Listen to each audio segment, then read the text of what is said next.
Hello students, welcome to the channel Wise Harbor. Today we are going to learn some new words and some questions we are going to attend this time with the help of an article from today's The Hindu, 7th of May. It's all about China dominance and it says that Twin Towers, world trade centre के जो to towers हैं उनको twin towers कहा जाता है. It's USA में है ये. And it says that China dominated in both men's and women's team events in badminton. So men event और विमेन इवेंट दोनों को इन्होंने ट्विन टावर्स कहा है, एक मैन और एक विमेन को. सो यहाँ पे मेटाफोरिकली यूज़ किया है, मेटाफर यहाँ पर यूज़ किया है अपना literary device.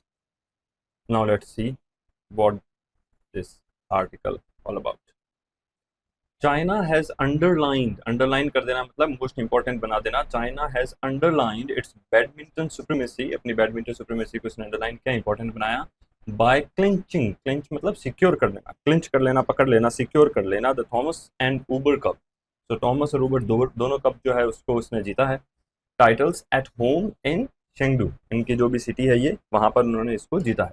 The Asian power house, Asian power house का मतलब होता है वो जो बहुत इंपॉर्टेंट होता है फैक्टर. तो यहाँ पर एशियन पावर हाउस चाइना को कह रहा है ये. रिपीटेड इट्स फीट ऑफ 2012, अपनी 2012 में जो इन्होंने जीत हासिल की थी वैसा इसने फिर से रिपीट किया है. टू विन, जीतते हुए both the men's and women's crowns, man और विमेन दोनों का जो ताज है इन्होंने जीता है इन द सेम ईयर में. सो ये क्राउन वर्ड जैसे आया वो मिटोनिमी टाइप हो गया है ना. क्राउन यहाँ पे किसको रिप्रेजेंट कर रहा है, उस टाइटल को. द वैंक्विश्ड मतलब डिफीटेड, वैंक्विश फाइनलिस्ट जो डिफीटेड, जो हारे हुए जो फाइनलिस्ट हैं इन बोथ कैटेगरीज, दोनों कैटेगरीज में मैन एंड वीमेन में, वाज अनदर हाई फ्लायर किसको बोलते हैं, टॉप कंटेंडर जो होता है, Indonesia. So another high flyer Indonesia, another top contender Indonesia. तो विनर तो कौन रहा, चाइना, और जो सेकंड नंबर पे रहा वो कौन रहा, इंडोनेशिया. कैसे मानेंगे, सेकंड में है, हाई फ्लायर के लिए आ रहा है, टॉप कंटेंडर के लिए आ रहा है, टॉप कंटेंडर यहाँ पे कौन है, Indonesia. Losing 1-3 in the men's division, Indonesia जो है वो 1 किया, China 3, and 0-3 in the women में 0-3 से हारा है और मेन में 1-3. With less than 3 months left for the Paris Olympic को भी 3 महीने ही बाकी हैं. द ट्विन सक्सेस यहाँ पे कौन सी है, विमेन मैन की. मार्क चाइना आउट, मतलब मार्क आउट करने का मतलब आपने किसी चीज को ऐसे मार्क आउट, स्टार लगा के या कोई मार्क करके बाकियों से अलग कर दिया, यानी आउट कर दिया. सो द ट्विन सक्सेसेस, ये जो दो सक्सेस चाइना को मिली है, मार्क चाइना आउट, चाइना को मार्क करके बाहर करती है एज द क्लियर फेवरेट, मतलब ये इस बार जीतने वाली है, क्लियर फेवरेट हो गई है इस बार. फेवरेट मतलब जो लाइकली है, जो इस बार जीतने वाला है. ऑफ द टू, दोनों में से, जो मैन और विमेन दो है, ऑफ द टू दोनों में से, द मेन्स विक्ट्री, जो मैन की विक्ट्री है, विल टेस्ट स्वीटर, वो ज्यादा अच्छी है. आफ्टर विनिंग 5 स्ट्रेट टाइम्स, 5 साल लगातार जीतने के बाद, फ्रॉम 2004 टू 2012, 2004 से 2012 तक 5 बार लगातार जीते हैं, 5 Straits Times. The heavy weight secured just 1 trophy, सिर्फ एक ही ट्रॉफी 5 साल के बाद, या 5 बार लगातार जीतने के बाद, 5 साल तो नहीं है, 5 बार लगातार जीतने के बाद, the heavy weight secure just 1 trophy, सिर्फ एक ही ट्रॉफी को सिक्योर कर पाए फ्रॉम द 5 सब्सिक्वेंट एडिशन, उसके बाद जो 5 सब्सिक्वेंट एडिशन हुए उसमें सिर्फ और सिर्फ ये एक ही ट्रॉफी को जो है वो जीत पाए. एट बैंकॉक इन 2022, बैंकॉक में 2022 में, it did not even make the podium में भी नहीं जा पाए. पोडियम मतलब जो जैसे विनर होते हैं उसमें फर्स्ट होता है, इधर सेकंड और इधर थर्ड खड़े होते हैं, तो ये कंप्लीट पोडियम कहलाता है. So it did not even make the podium, that means ना तो वो फर्स्ट प्राइज जीते, ना सेकंड, ना थर्ड, कुछ भी नहीं जीत पाए. It did not even make the podium, इस पर ही क्वेश्चन आते हैं आपके एग्जाम में, वो इसी पे क्वेश्चन पूछेगा कि यहाँ पे ऑथर का क्या मतलब है, did not even make the podium. क्या इसका मतलब ये है कि कोई परफॉर्मेंस हो रही थी उसमें उन्होंने कुछ किया, या उन्होंने इवन पार्टिसिपेट ही नहीं किया, या फिर इसका मतलब है कि वो फर्स्ट सेकंड थर्ड कुछ भी नहीं जीत पाए, है ना. तो यहाँ पे जो ये इस तरह से लिटरेरी डिवाइस यूज होती है मेटाफर टाइप, और उसमें ये क्वेश्चन पूछ लेते हैं. It did not even make the podium but, लेकिन, led by world number second Shi Yuqi जो भी इनके प्लेयर हैं उनके, उन्होंने लेड बाय शी यू की, जो कि वर्ल्ड नंबर 2 हैं, who one all 6 of his singles matches, जितने भी सिंगल मैचेस हैं वो सारे के सारे जीते हैं, all 6 of his single matches. China took home the top prize for the 11th time in history, इस बार हिस्ट्री में इन्होंने क्या किया है, 11th टाइम जो है वो टॉप प्राइज लेके गई है चाइना. दिस बार, पर पहले तो वो नहीं जीत पाई थी एक बार भी, वो पोडियम में भी नहीं पहुंच पाई थी। दैट मीन्स 1 2 3 जो भी जो प्राइस था फर्स्ट सेकंड थर्ड तीनों ही वो जो हार गए थे। But this time 11th time in history उन्होंने टॉप प्राइज विन किया है। फॉर द वुमेन, और वुमेन के लिए it was about overcoming the blip of losing to South Korea in the 2022 summit clash. तो जो साउथ कोरिया में 2022 का समिट क्लैश आया था उसमें वो लोग हार गए थे, एक सेटबैक था, ब्लिप मतलब सेटबैक, एक हार, और उससे वो ओवरकम किया इस बार को। किसने? ट्विन टावर का ना, शुरू में ट्विन टावर मतलब मैन और वुमेन दोनों जीते हैं, बट वुमेन पहले हारी थी और इस बार जो जीत है वो पिछली हार से उभरी है वो। So for the women it was about overcoming, ये कैसा रहा? ओवरकमिंग रहा, उभरना रहा। किससे? The blip of losing, blip मतलब सेटबैक, एक हार से जो कि उन्होंने साउथ कोरिया से 2022 समिट में हारे थे। Leading into this years competition, इस ईयर के कंपटीशन को लीड करने से पहले China had one, had one मतलब पास्ट का परफेक्ट, पास्ट परफेक्ट मतलब पहले कुछ हो रखा है, मतलब पहले आपने कोई बात करी है उससे भी पीछे चले गए। तो ये जो पास्ट परफेक्ट है वो क्या? Had one 10 previous 13 Uber cups.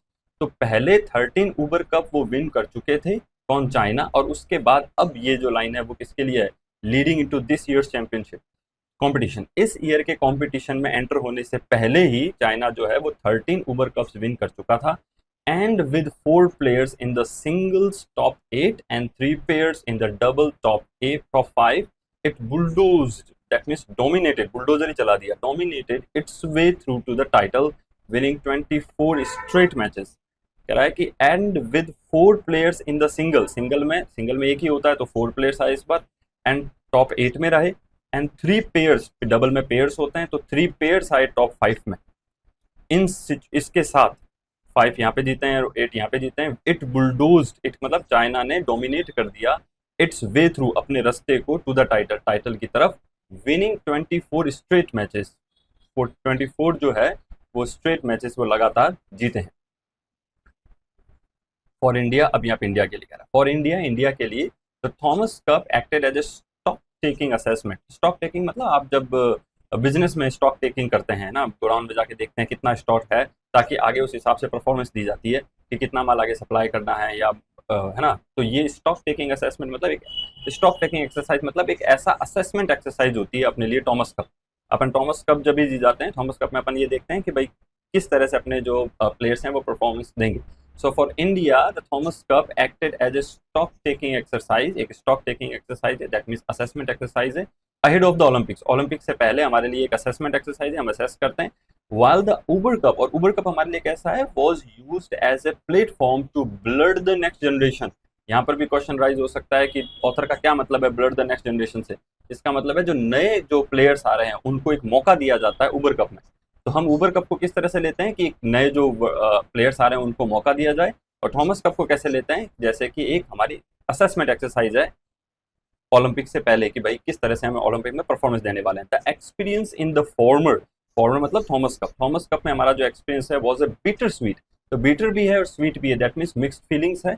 For India, for India was the defending champion, but its campaign ended in the last year with the 1-3 defeat to China। ये for यहाँ पे बिकॉज का सेंस दे रहा है, ये कह रहा है कि the experience in the former, जो फॉर्मर थॉमस कप के अंदर हमारा जो अनुभव रहा है वो बिटर स्वीट था, मिक्स फीलिंग था, थोड़ा अच्छा थोड़ा बुरा। क्योंकि बिकॉज, क्योंकि India was the defending champion. Defending champion से भी आपका क्वेश्चन राइज हो सकता है कि यहाँ पर ऑथर का क्या मतलब है कि डिफेंडिंग चैंपियन से? तो वो ये मतलब है कि इंडिया पहले जीता था और अब चैंपियन में आया है अपनी जीत को डिफेंड करने के लिए, इस बार फिर जीतने के लिए, अपने कप को बचाने के लिए। So India was the defending champion का मतलब ये अपन इन्फर कर सकते हैं कि इंडिया पहले मैच जीत चुका है। India was the defending champion but its campaign ended in the last 8 with 1-3 defeat to China. इसलिए लास्ट 8 में हमारा जो कैंपेन था वो एंड हो गया। तो हम पहले जीते थे, इस बार हम जीतने के लिए वापस आए, लेकिन हमारी जीत रुक गई, एंड हो गई इन द लास्ट 8 पे with 1-3 defeat to China. That means एक हम जीते हैं और चाइना 3 जीता है। सात्विक हमारे जो प्लेयर हैं, and Chirag Asian Games doubles gold medalist. तो ये कौन है? एशियन गेम के गोल्ड मेडलिस्ट हैं। And among the favourites, again देखो इस बार फेवरेटिज वैसे ही आया जैसे पहले चाइना के लिए आया था, हम भी इस बार ये दोनों जने जो हैं वो क्या हैं? पेरिस में मोस्ट लाइकली प्लेयर्स हैं जो जीतने वाले हैं। Lost to high profile matches, वो क्या हुआ? 2 हाई प्रोफाइल मैचेस जो हैं वो हार चुके, टू इंडोनेशिया, किसको हारे? इंडोनेशिया को हारे इन the last group stage tie. Indonesia को तो वो इन the last group stage tie में हारे, एंड चाइना, और चाइना को भी हारे। तो अगेन आपसे क्वेश्चन पूछा जा सकता है कि टाई किससे हुआ, टाई में किससे हारे? टाई हुआ था, फिर जो लास्ट ग्रुप स्टेज टाई होता है उसमें फिर किससे हारे? तो वो इंडोनेशिया से हारे, चाइना से नहीं हारे, चाइना से नॉर्मल हार बताइए। बट ये जो फ्रेज है, preposition phrase in the last group stage tie, ये इंडोनेशिया से है। तो ये जो कॉमन चीजें होती है इसको आप वाइल रीडिंग पैसेजेस अंडरलाइन कर लिया करो, इस पे क्वेश्चन रेज हो सकते हैं। हाउएवर, हालांकि एच एस प्रणॉय एंड लक्ष्य सेन, ये दोनों जो अपने प्लेयर्स हैं, टर्न्ड इन, मतलब अचीव किया है नोट वर्दी परफॉर्मेंस, ऐसी परफॉर्मेंस जिसको नोट किया जा सके, मतलब अच्छी खासी इंपॉर्टेंट सिग्निफिकेंट परफॉर्मेंस उन्होंने जो है वो अचीव की है अगेंस्ट इंडोनेशिया। इंडोनेशिया के खिलाफ प्रणॉय डिफीटेड, प्रणॉय ने डिफीट किया 2020 टोक्यो ओलंपिक ब्रॉन्ज मेडलिस्ट को एंड 2022 और 2024 all England open finalist Anthony Ginting, इनको इन्होंने डिफेंड किया है। इनको ये दोनों टाइटल दिया जा रहा है। A confidence booster in an on and off session, तो ये जो इनकी डिफीट इन्होंने दिया, जो ये जो खुद प्रणॉय जीते थे, ये कैसा था? एक कॉन्फिडेंस बूस्टर था in an on and off session, मतलब कभी जीत कभी हार, इनकंसिस्टेंट सेशन का। वर्सेस चाइना, चाइना के खिलाफ Lakshya overcame the 2023 all England champion Li Shi Feng, Li Shi Feng को इन्होंने जो है वो 2023 में हराया है, ओवरकेम मतलब जीते हैं ये, for the fourth time in 5 matches में चौथी बार।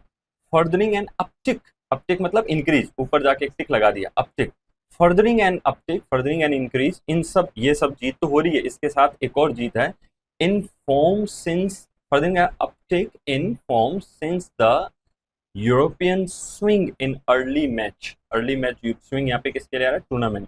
तो यूरोपियन जो भी टूर्नामेंट हुए थे अर्ली मैचेस के, उसके अंदर भी हम जीते हैं, वहां पर भी एक और अपटिक आ गया। Ahead of his first ever Olympic games, इनके पहले ओलंपिक गेम्स, मतलब ये यहाँ पे भी क्वेश्चन हो सकता है कि लक्ष्य का फर्स्ट एवर ओलंपिक गेम का मतलब क्या है? कि अपना ओलंपिक गेम स्टार्ट करने से पहले वो इतने मैच जीत चुके हैं ली शिंगफिंग के साथ, 4 टाइम इन 5 मैचेस में, और एक और इन्होंने यूरोपियन स्विंग में जीता है। तो ये सब जो है वो पहले जीत चुके हैं, और फिर फर्स्ट एवर ओलंपिक गेम, अपने पहले ओलंपिक गेम से पहले, अहेड ऑफ मतलब उससे पहले। The young Indian women side, Indian का जो वुमेन साइड है इमर्ज, वो उभर के आया है with a lot of credit, बहुत सारे अप्लॉज, क्रेडिट मतलब रेस्पेक्ट, अपलॉड जो आप उनको प्रेज देते हो उन सब के साथ। इवन दो, हालांकि इट लॉस्ट, वुमेन जो है वो वुमेन साइड जो है वो लॉस्ट हुआ 0-5 टू चाइना, चाइना के साथ वो 0-5, मतलब 0 इनका 5 उनका, चाइना का, in the last league contest में, and 0-3 to Japan in the quarters, quarter जो हुआ था उनका, क्वार्टर में जापान के साथ ये 0-3 रहा, मतलब India 0 and China 3। It was a baptism by fire, of fire आता है वैसे, पर ठीक है न्यूज़पेपर्स को वो फ्रीडम रहती है, बट इडियम्स जो होता है उसमें चेंजेस नहीं किए जाते। It was a baptism of fire by fire, whatever you से। बैप्टिज्म बाय फायर मतलब डिफिकल्ट इंट्रोडक्शन, जब आप शुरुआत करते हो किसी चीज की और वो डिफिकल्ट होती है, तो that is a baptism by fire of fire for the likes of, और इनके जैसे, तो पहले इंडियन वुमेन की बात हुई है, उनके जैसे अनमोल, इशरानी, तानवी, अश्मिता, स्टीप, इन सब के लिए क्या एक डिफिकल्ट इंट्रोडक्शन रहा, एक डिफिकल्ट शुरुआत रही है। अ स्टीप लर्निंग कर्व, एकदम लर्निंग कर्व कैसा स्टीप है, that will hold them in good stead, किसी को गुड स्टीड में होल्ड करने का मतलब क्या है? उसको आप फायदा देते हो इन फ्यूचर के। तो अभी जो कुछ भी सिचुएशन रही है उसमें हारे जरूर है, लेकिन ये एक डिफिकल्ट इंट्रोडक्शन था, एक डिफिकल्ट शुरुआत थी, किन के लिए? विमेन टीम और उनके जैसी, फॉर द लाइक्स ऑफ, उनके जैसे, और बता रखे हैं कौन कौन है उनके। चलिए अब अपन इसके क्वेश्चंस करते हैं। Questions, which of the following best describe the tone of the passage, passage की टोन कैसी है? तो जुबिलेंट, बहुत ज्यादा खुश तो नहीं है ये, ऐसा तो कुछ नहीं, उसने बहुत ज्यादा ही प्रेस कर दिया, वाह की तालियां बजा दी। सिनिकल वो पर्सन होता है जिसको लगता है सब बुरा है, सब खराब है, ऐसा भी नहीं। एनालिटिकल, हाँ एनालिसिस जरूर होने की। मेलंकली अगेन बहुत बुरा और सैड वाला आ जाता, तो एनालिटिकल इसका आंसर होता है। What does the phrase "it was a baptism by fire" in the passage refer to? It was a baptism by fire refer किसको करता है? यंग इंडियन बैडमिंटन टीम को, young Indian men's badminton team को, young Indian women's badminton team को, या India in the upcoming Olympic को? एक बार अपन इस फ्रेज की तरफ जाते हैं। ये कह रहा है कि it was a baptism by fire, so if you go to that particular passage here, it was a baptism by fire. So पहले इसे यहाँ पर आपको देखना पड़ेगा, उससे पहले का sentence, the young Indian women side emerge with a lot of credit even though it lost 0-5 to China and 0-3 to Japan in the quarters. तो विमेन साइड जो है वो इमर्ज होकर आया, उभर के आया, हालांकि इसने ये दो चीजें हारी है। दोनों मैच हारे हैं।